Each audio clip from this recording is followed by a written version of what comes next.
하나님 말씀 오늘 이제 베드로전서 마지막 우리가 부분을 보게 되었습니다. 베드로전서 5장 12절에서 14절까지 말씀 우리 함께 봅니다. 베드로전서 5장 12절에서 14절까지 제가 가진 성경 신약 382페이지에 있습니다.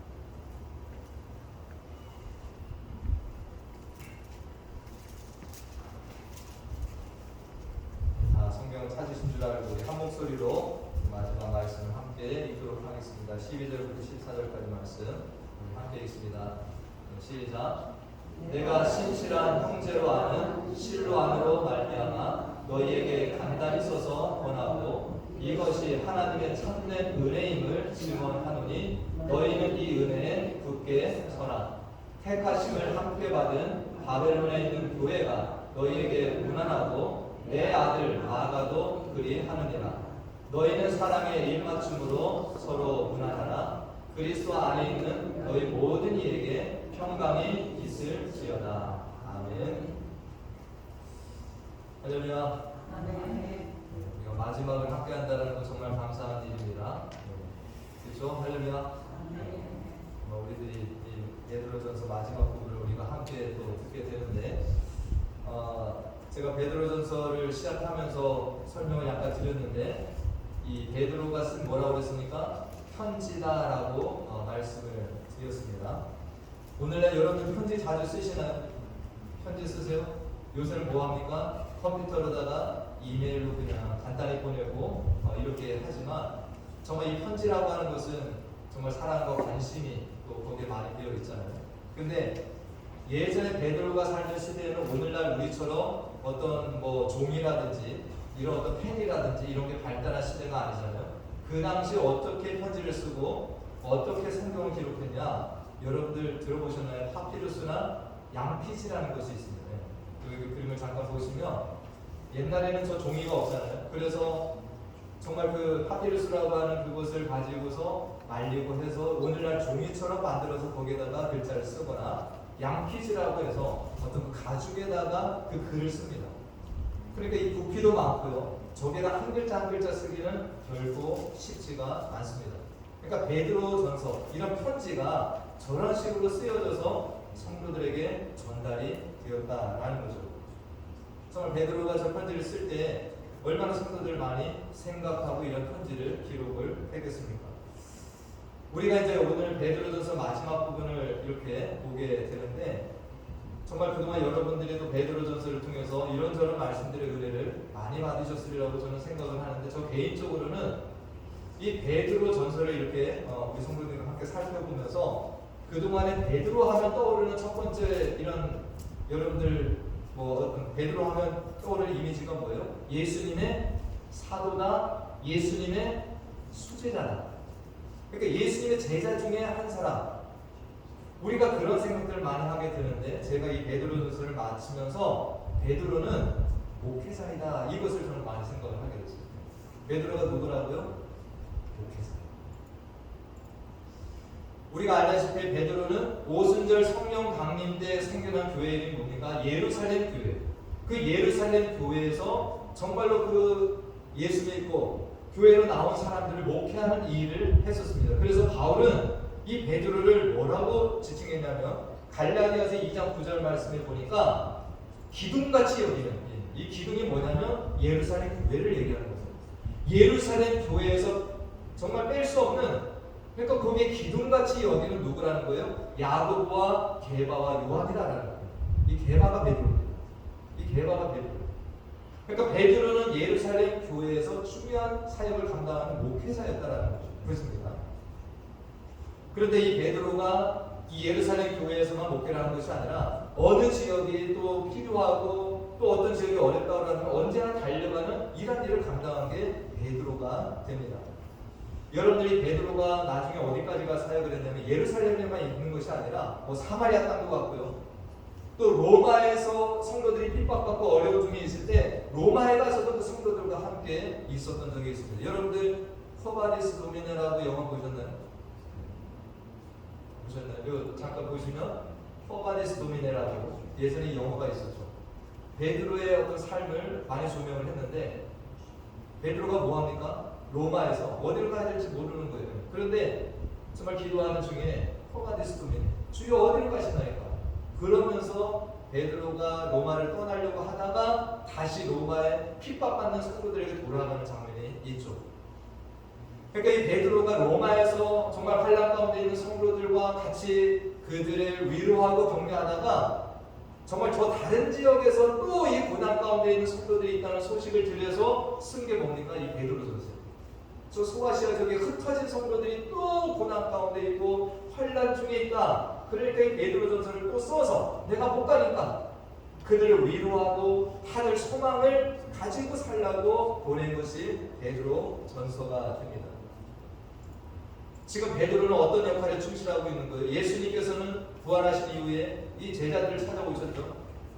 뭐라고 말씀하셨습니까? 베드로를 비롯한 제자들에게 내 양을 뭐하라고 했습니까? 내 양을 쳐라.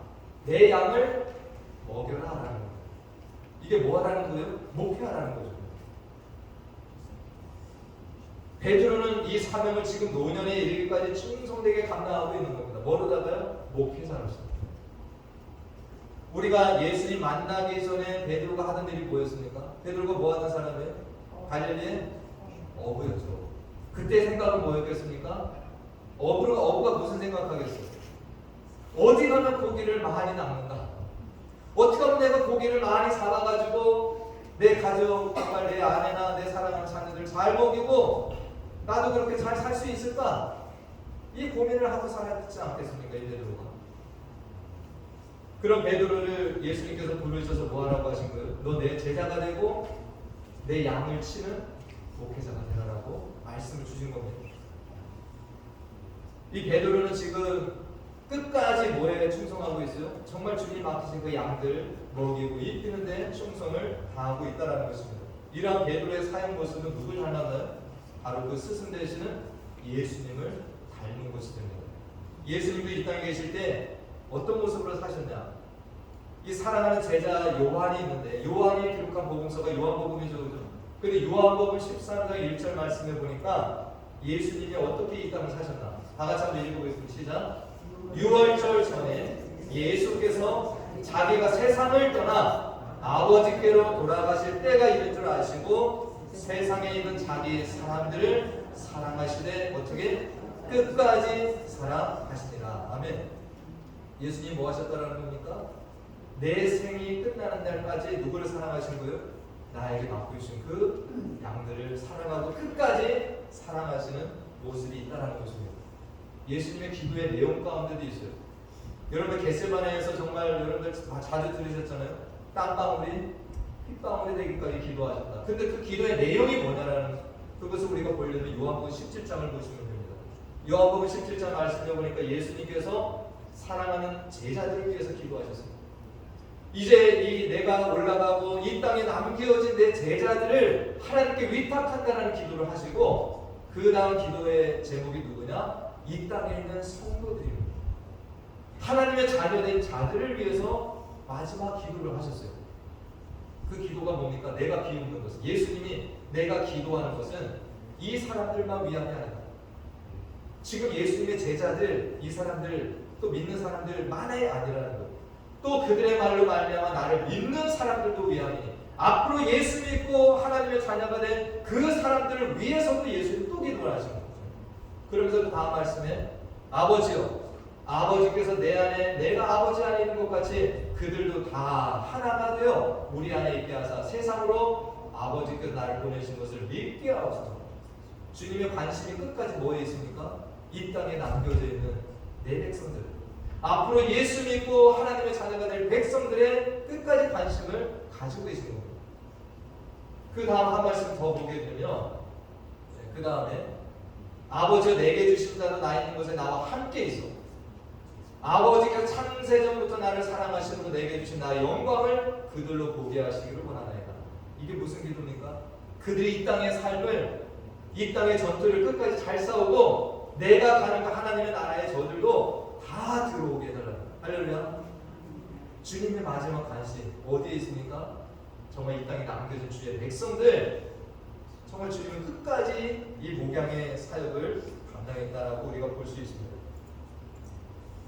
우리가 베드로전서 이 5장 끝장을 보면서 제가 어떤 말씀을 드렸냐면 베드로가 교회를 또 생각하죠. 교회 안에 장로들에게 부탁을 합니다. 장로들에게 어떤 부탁을 하는 거예요? 교회를 잘 돌봐달라는 거예요. 우리가 이런 것을 보게 될 때 예수님도 정말 마지막까지 이 땅에 남겨진 교회, 주의 백성들을 잊지 아니하고 기억했던 것처럼 베드로도 끝까지 정말 이 주의 몸된 교회를 생각하고 고통받는 교회를 외면하지 아니하고 이렇게 지금 오고 있습니다. 근데 우리가 신약 성경을 여러분들 살펴보시면 모든 서신서가 다 이런 것이 공통적으로 되어 있다는 것을 아실 수가 있어요. 여러분들 서신서를 보시면 바울도 그런 마음으로 정말 목회를 했고, 여러분들 요한이라든지 뭐 디모데까지 정말 그들이 어떻게 예수님을 닮아서 끝까지 이 교회를 염두에 두고 살았다라는 것을 우리가 알 수 있습니다. 저도 지금까지 이런 목회자의 길을 이제 걸어오고 있는데 제가 이런 말씀을 볼 때마다 저는 아직 한참 멀었다라는 생각이 듭니다. 아직까지도 예수님 닮으려면 이 베드로가 걸어간 주님의 제자들이 걸어갔던 이 모습을 닮아가려고 하면 저도 한참 멀었습니다. 그러나 이 말씀을 준비하면서 제가 참 이전을 돌이켜보면은 그래도 제가 예전보다는 여러분들은 뭐 어떻게 보실지 모르겠지만 제 스스로가 저를 볼 때 좀 많이 바뀌어지고 있다는 생각은 하게 됩니다. 저도 목회자가 되기 이전이나 또 목회자가 되고 초년병일 때는 정말 신방 가고 성도들 만나면 그런 마음도 한편으로 있었어요. 우리 성도님들 가정에 신방 가서 많은 하나님께 복을 받는 것 같고 정말 삶이 형통한 것 같고 그러면 속에 뭐가 있습니까? 조금 부러운 마음도 있더라고요. 하나님 왜 나에게는 저런 은혜를 안 주시고 좀 인색하시니까 이런 마음이 조금 있어요. 근데 지금 이제 목회를 점점 하게 되면서는 그런 마음이 거의 사라지고 있습니다. 할렐루야. 제가 부러우면 그게 되겠습니까? 네. 지금 저는 솔직히 말씀드리면 우리 예수 믿는 성도님들 잘 되는 것을 보면 저도 행복합니다. 우리 자녀들이 정말로 믿음 생활하고 우리 자녀들이 막 그냥 정말 잘 되는 거 보면 제가 마음이 뿌듯하고 좋아요. 예수를 믿는다 하는데 때로는 위기에 처한 가정도 만나게 됩니다. 위기에 처한 부부, 어떤 위기에 처한 가정을 보면 어떤 기도를 하겠어요? 하나님, 정말 저 가정이 빨리 회복되게 해달라고, 건강하게 해달라고 정말 기도하게 되더라고요. 여러분들 정말 내 자녀가 잘 되면 부모의 기쁨인 것처럼 교회 안에서 우리들이 어떤 마음이 있어야 됩니까? 정말 저 사람이 잘 되면 그것이 내 기쁨이 돼요. 이것이 우리들이 정말 해야 될 일입니다. 예수님께서 전도단을 파송하시는데 그들에게 주신 명령이 뭔지 아세요? 우리가 누가복음에 보면 예수님이 전도단을 파송하세요. 근데 이 말씀을 하시는 겁니다. 네, 어떤 말씀입니까? 어느 집에 들어가든지 먼저 말하되 이 집이 평안할지어다 하라는 거예요. 할렐루야. 너희들이 먼저 할 일이 뭐냐라는 겁니다. 너희들은 복음을 전하는 사람들이지만 그 집에 들어가서 평안을 간구하는 사람들이에요. 불안을 일으키지 말라라는 겁니다. 복을 믿는 사람들. 가끔 이렇게 신방 가시면 어떤 분은 들어가면 정말 기도하시는 분이 계세요. 들어가자마자 기도합니다. 하나님, 이 가정에 불러주셔서 감사합니다. 이 가정이 정말 예수 잘 믿고 복받는 가정 되게 해달라고, 자녀들로 정말 하나님 이끌어달라고. 근데 어떤 분은 들어가자마자 우와, 방이 어떻고 우와 우리가 그거 하는 것도 아니죠. 그게 부러워가지고 마음이 막 상처받고 막 그러면서 막 예배 드리는데 저거 나도 갖고 싶고 이런 마음 가지면은 평안을 빌 수 있겠습니까? 주님의 사람들은 뭐 하는 거예요? 가서 축복을 빌고 평안을 비는 사명이 우리 모두에게 있다라는 것입니다. 우리가 아브라함의 후손이잖아요. 아브라함을 하나님 왜 부르셨습니까? 내가 너로 복의 근원이 되게 하라. 아브라함은 복을 비는 사람이에요. 주님께서 귀한 사명을 그에게 안겨주셨습니다. 그렇기 때문에 우리들도 아브라함의 자손이면 뭐를 해야 됩니까? 복을 빌어주는 사람들이 돼요. 누구의 복을? 하나님의 복을 그가 받도록 빌어줘야 돼요. 우리가 이런 하나님의 복의 통로가 되어야 되고, 어떤 가정에 가든지 우리는 주님의 평화를 빌어줘야 되는데, 내 마음에 어떤 시기심이 있고 질투가 있고 미움이 가득하고, 여러분들 잘 제대로 된 평안을 증거할 수 있겠어요, 없겠어요? 네, 못하잖아요. 물론 세상 말에는 이런 말이 있습니다. 곳간에서 인심난다. 어떤 면에서는 맞는 말이게 돼요. 근데 우리 그리스도인이 맨날 이거 생각하면서 주님 나에게 복을 많이 주셔야지 나도 그 사람에게 가서 진정한 평안을 빌어줄 수 있을 것 같아요. 그 월가를 채워주셔야지 여러분들이 가서 복을 빌어주고 정말 그 가정에 평안을 전달하겠습니다. 우리들은 정말로 내 것이 채워지고 내가 평안한 상태가 이루어지고 다 조건이 갖추어져야 내가 이 사명을 감당하는 사람들이 아닙니다. 여러분들은 누구 안에서 정말 이것을 먼저 경험을 해야 됩니까? 주 안에서 평안을 미리 경험을 해야 됩니다. 그래야지 진짜 이 사명을 감당할 수 있습니다. 그래서 저는 오늘 성도님들에게 한번 이렇게 말씀해 보라고 하고 싶습니다. 여러분들 나는 그 사명을 가졌다라고 이미 선포를 한번 해보세요. 내가 그렇잖아. 나는 이 일을 할 자라고 선포하시고 한번 감당해 보는 거예요. 여러분들 하실 수 있습니다. 그렇게 하면 할수록 주님께서 뭘 주시겠습니까? 합당한 능력까지 주시겠습니다. 할렐루야. 여러분들 그 삶을 사셔야 돼요. 미운 사람이라고 할 때 가서 한번 기도해 주셔야 돼요. 한 번이라도 더. 우리가 정말 이런 사명을 감당하는데 우리가 순서도 있는 것을 기억하시면 좋겠어요. 갈라디아서 6장 10절 말씀해 보니까 우리는 이 평안을 빌고 복을 비는데 누구에게 먼저 하라는 거예요? 다 같이 읽어보겠습니다. 시작. 그러므로 우리는 기회 있는 대로 모든 이에게 착한 일을 하되 더욱 믿음의 가정들에게 할지니라. 아멘. 여러분들 이게 좀 어색하실 수도 있지만 이게 주님의 원리입니다. 여러분 부부가 더 사랑하셔야 돼요. 정말 내 자녀를 많이 사랑하셔야 돼요. 그것이 이루어져야지 여러분들도 바깥으로도 나갈 수가 있는 거예요. 이 원리를 보면 교회 성도들을 잘 챙겨주셔야 돼요. 여러분들 교회 안에서 반복하면 안 돼요. 교회 안에서 정말 우리들이 서로 하나가 되고 서로 평안을 빌고 하나가 되면 이것이 흘러 넘쳐서 바깥으로 나가요. 교회 안에 싸움이 있는데 밖에 나가서 우리들이 이거 하는 것, 이것은 좀 뭔가 순서가 안 맞잖아요. 우리 성도님들이 이것을 기억하면서 정말 교회 성도들을 항상 정말 내 가족처럼 여기고 잘 지내는데, 우리가 또 이 말씀을 또 하나 기억할 것은 로마서 12장 14절 이하의 말씀입니다. 어떤 교회에서는 이 구절을 교회 표어로도 많이 써요. 교회 표어. 자, 한번 읽어보겠습니다. 시작. 너희를 박해하는 자를 축복하라. 축복하고 저주하지 말라. 다음 말씀. 즐거워하는 자들과 함께 즐거워하고 우는 자들과 함께 울라. 정말 쉽지 않은 일이지만 여러분들 이거 하셔야 돼요. 즐거워하는 자들과 즐거워만 해도 여러분들 큰일 하시는 거예요. 우는 자가 있으면 함께 울어주고. 그 다음 말씀에 보니까 우리가 어떻게 살아야 됩니까? 서로 마음을 같이 하며 높은 데 마음을 두지 말고 도리어 낮은 데 처하며 스스로 지혜 있는 척을 하지 말라. 우리 성도들끼리 만나고 네가 잘났네 내가 잘났네 이 경쟁 상대가 아니라는 거예요. 우리는 정말 함께 웃어주고 함께 울 수도 있는 공동체가 되어야 된다는 거예요. 우리가 이 말씀은 꼭 목회자에게만 주시는 말씀이 아니죠.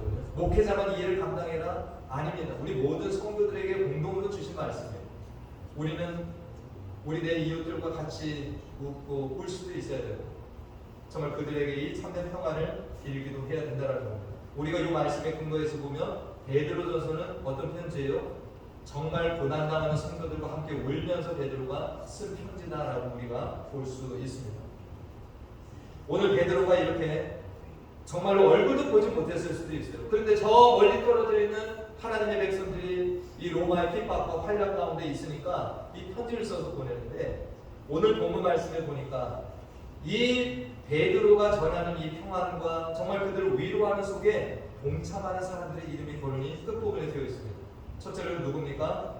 이 실루아노라고 하는 사람이 있어요. 실루아노. 이 실루아노가 누구냐면 바울과 실라라고 했던 그 실라의 이름이 또 이렇게도 쓰여지기도 합니다. 이 실라예요, 실라. 근데 이 실라라고 하는 사람이 베드로가 지금 어려운 가운데 복음을 전하고 목회를 감당할 때 옆에 같이 있던 사람이 된다는 거죠.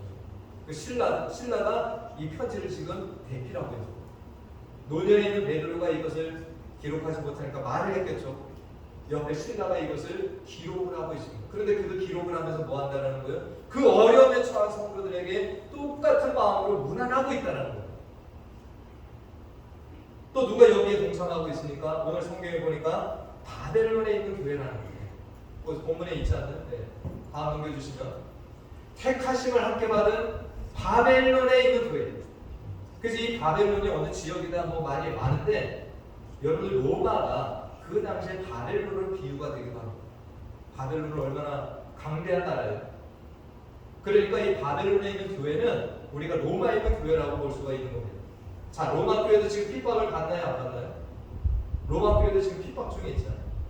그 어려움 중에 있는 교회인데 그들도 다른 지역에 있는 교회가 어렵다라고 하니까 내 어려움도 있지만 뭐 하고 있는 거예요? 이 바울이 위로하고 하늘 소망을 던져주는데 동참하고 있는 겁니다. 할렐루야. 할렐루야. 여러분들 어렵다고 외면해서는 안 되는 거예요. 내가 왜 어렵고 힘들어도 또 어떤 내 이웃들이 어렵다고 그러면 나도 거기에 동참할 수 있는 거예요. 지금 바벨론에 있는 교회가 그걸 보여주고 있어요. 그리고 또 누가 있습니까? 바벨론에 있는 교회가 너에게 문안하고 내 아들 마가도 그리하느니라. 정말 이거 얼마나 아름다운 장면이에요. 어려운 그 교회를 향하여서 성도들을 향하여서 우리도 고난 중에 있지만 이 멀리서 당신들을 잊지 않고 있습니다. 당신들을 기억합니다. 당신들을 위해서 기도하고 있습니다. 라고 하는 그 위로가 얼마나 큰 힘이 되겠냐라고. 여러분 이 마가가 누군지 아시죠? 이 마가가 바나바의 생질입니다. 바나바는 바울과 함께 안디옥교회를 세우고 함께 복음 전도를 떠났던 사람이에요. 그런데 이 바울과 바나바가 전도 여행을 가다가 마가를 데리고 가려니까 여기서 갈등이 서로 일어났습니다. 왜냐하면 이 마가가 부잣집 아들이에요. 어려운 지역 선교를 가려고 하니까 이 마가가 중간에 포기를 하고 돌아갔습니다. 그래서 바울은 또 그런 일이 생길까봐 저 마가를 못 데리고 간다. 바나바는 한 번 더 기회를 줘야 된다. 이래서 둘이 갈라섰습니다. 그때 바울은 신라를 데리고 가고 그 다음에 바나바는 마가를 데리고 다시금 선교여행을 떠나죠. 그런 마가, 그런 연약했던 마가지만 지금은 어떤 위치에 있나요? 베드로 옆에서 지금 그를 돕는 사역자가 된 겁니다. 베드로는 갈릴리 어부예요. 헬라말을 잘 못합니다. 마가는 헬라말에 능통한 사람이에요. 그래서 베드로를 지금 옆에서 돕고 있는 사람이에요. 이 장면이 얼마나 아름답습니까? 나중에 이 베드로를 옆에서 잘 보좌한 이 마가가 여러분들 복음서를 기록한 것이 뭐예요? 마가 복음이에요. 베드로에게 그 많은 것들을 듣고 예수님이 하신 말씀들, 예수님이 하신 행적을 들어서 이 마가가 복음서를 기록하는 사람이 되습니다. 이 마가가 오늘 성경 본문에는 베드로가 그를 아들이라고 칭하죠. 얼마나 변화된 자가 되었습니다.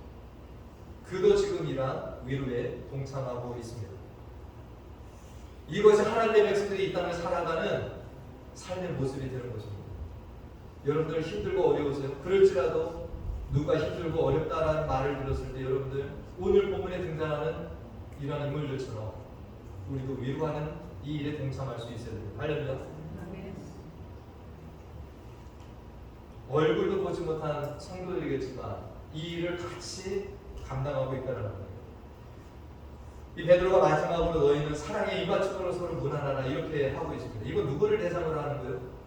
이 소아시아 지역에 흩어져서 고난받는 성도들에게 너희가 지금 어려움 중에 있지만 서로 간에 뭐 하라는 거예요? 너희들 서로 간에도 항상 사랑의 입맞춤으로 서로 문안해라는 거예요.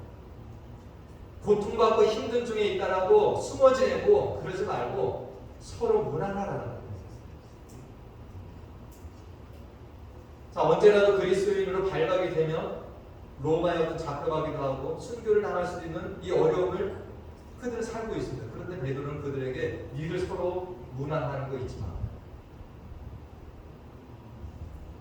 여러분 차 타고 다니시다 보면 차 뒤에다가 요 표시되어 있는 거 보였죠? 익투스라고.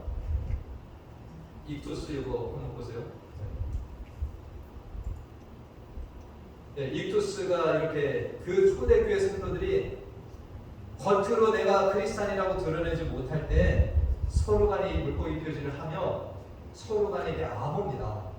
아, 너 그리스도이냐? 나도 그리스도이냐? 이렇게 그 표시이게요. 자, 그 다음 거 보시면은 익투스가 뭐의 첫 글자를 한 거냐면 헬라 말에다가 이에수스, 저 밑에 있죠. 이에수스 크리스토스, 데우 휘오스 소테라 이렇게 나옵니다. 이게 뭐냐면 예수 그리스도 하나님의 아들 구원자라는 뜻이에요.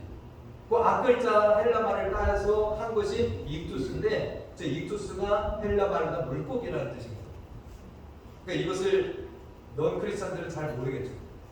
근데 크리스찬들은 저걸 표식을 하면서 사람들 모르게 이 표시를 해요. 그러면 내가 지금 고난 가운데 있고 어디 가서 내가 정말 그리스도인을 밝히지도 못하는데 저 사람도 그리스도인으로 살아가고 있구나. 위로가 되겠어요? 안 되겠어요? 저 사람도 지금 힘든 중에 저 믿음을 포기하지 않고 가고 있구나. 나만 그런 게 아니구나. 내가 진짜 어렵고 힘들어서 포기할까 싶었는데 저 사람도 그리스도인이네. 저 사람도 그리스도인이네. 이것을 위로였어요. 인사기도 하고 그 다음에 또 하나는 이들의 신앙 고백이라는 거예요. 이것을 표시하면서 이들은 뭐라는 겁니까? 아무리 로마가 강성하고 우리를 핍박하는 속에 있어도 예수 그리스도 그분이 누구라는 거예요? 하나님의 아들 그분이 우리의 구원자 이 신앙 고백도 이 안에 들어있다는 거예요. 여러분들 밖에 나가서 내가 예수 믿는다고 때로는 부끄럽게 생각이 들 수도 있습니다. 왜? 사람들이 우리를 인정하지 않아요. 고립하거나 여러분들도 이곳으로 서로 위로를 삼으시기 바랍니다.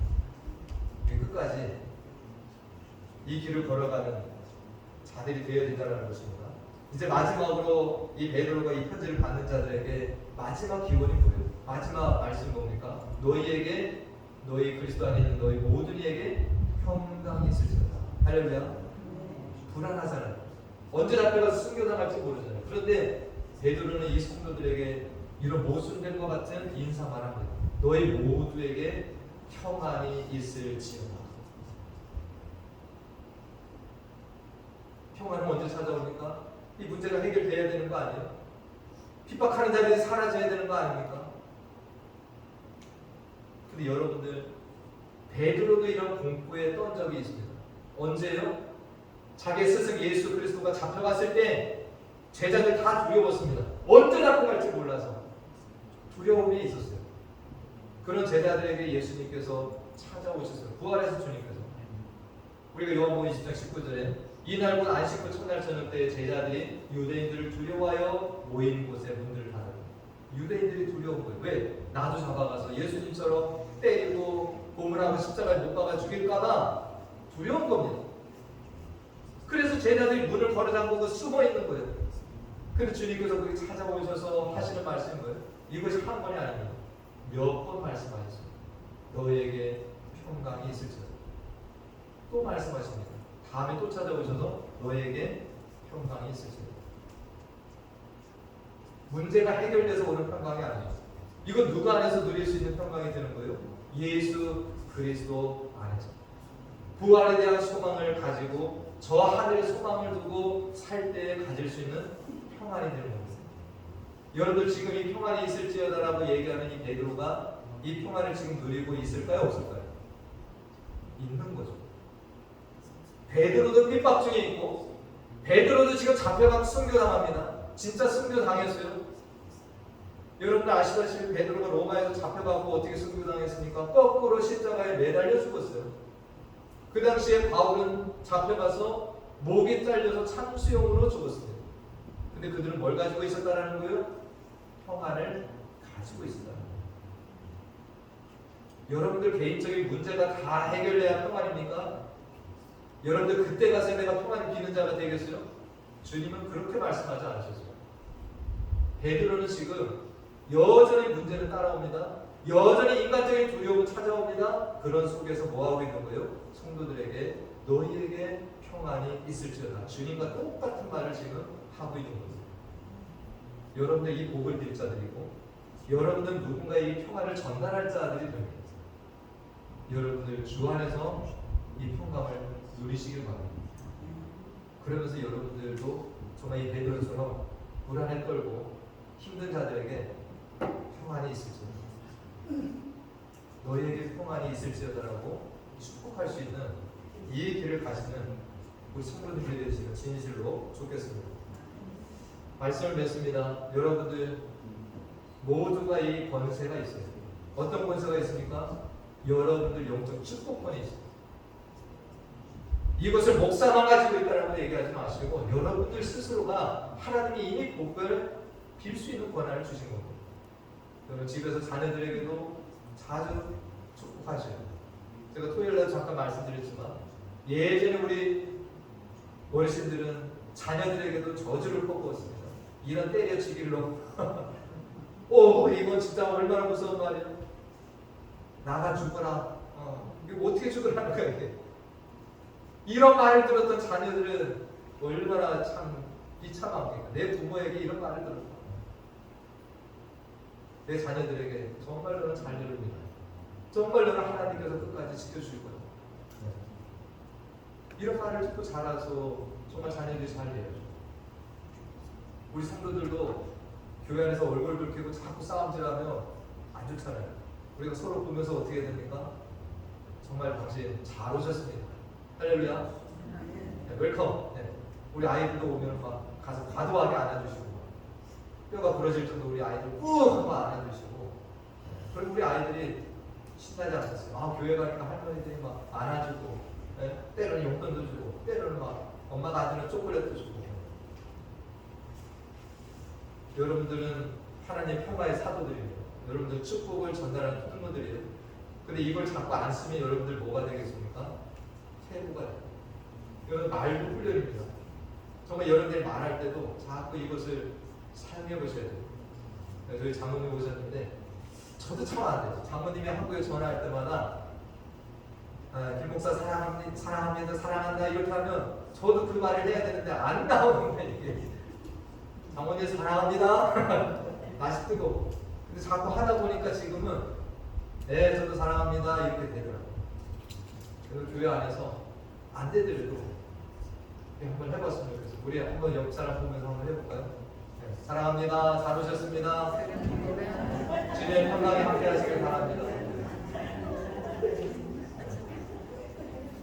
자꾸 우리가 뭐 안 되더라도 연습하시고 여러분들은 평화의 전달자지 우리들이 정말 막 저주하고 저는 헛걸어졌으면 내가 아주 속이 시원하겠다 이런 마음 갖고 살면 이게 무슨 우리가 주님이 원하시겠어요. 우리가 평화의 전달자들이고 평화의 사도라는 것을 다시 한번 기억하시고 이렇게 서로 힘이 되는 존재로 사시기를 간절히 축원드립니다. 네, 기도하겠습니다. 하나님 감사합니다. 베드로는 예수님의 사도요 제자이지만 또한 예수님께서 내 백성을 먹이라 치라고 말씀을 주시면서 이 주의 목회자로서의 길을 가게 하신 그것을 충성되게 간 말씀을 봅니다. 베드로는 어려움 있는 성도들이 있는 곳에 가서 함께 지내고 또한 가지 못하는 곳에 주의 백성들을 향하여서 이 편지를 써서 그들을 위로하는 말씀을 보았습니다. 하나님 이 자리에 있는 우리 모두도 하나님의 축복의 통로로 또한 어렵고 힘든 삶을 사는 이들을 외면하지 아니하고 위로하고 돌보도록 하기 위해서 부르신 자녀됨을 기억합니다.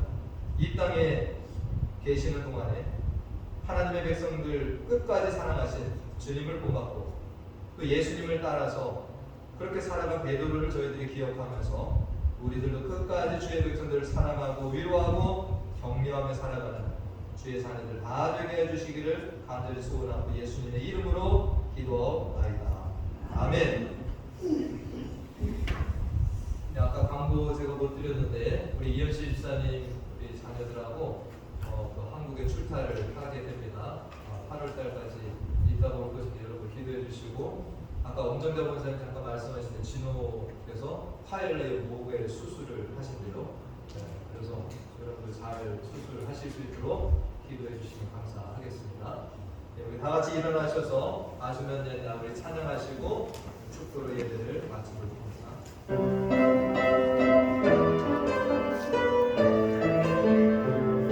옆 사람들 손을 잡고 우리 함께 찬양합니다. 손 잡고요.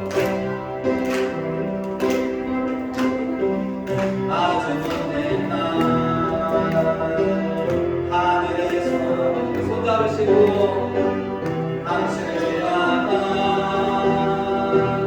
계획이 있었죠.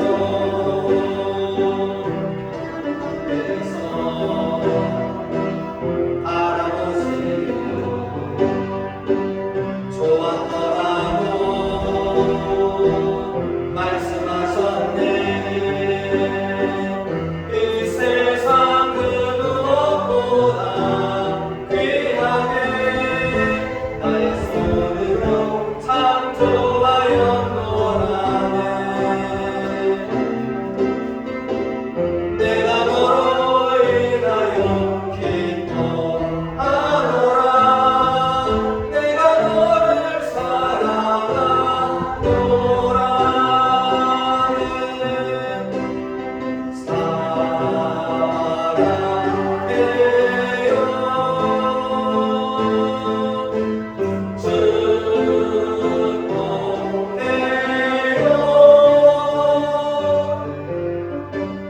당신의 마음을 우리의 사랑해요.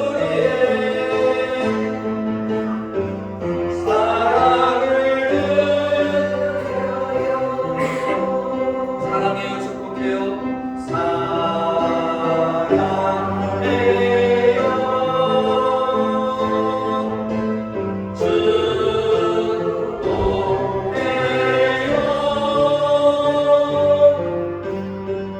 당신의 마음을 우리의 사랑을 드려요.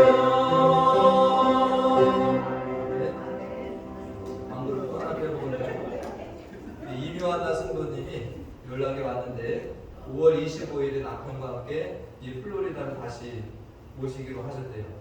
그래서 정말 남편이 잘 올 수 있도록 기도를 부탁하는 제가 메시지를 받았는데 여러분들 많이 기도해 주셔서 남편분이 지금 어려운 상황인데 여기 잘 와서 전에 받은 치료를 받고 다시 회복할 수 있도록 여러분들 많이 기도해 주시면 좋겠습니다.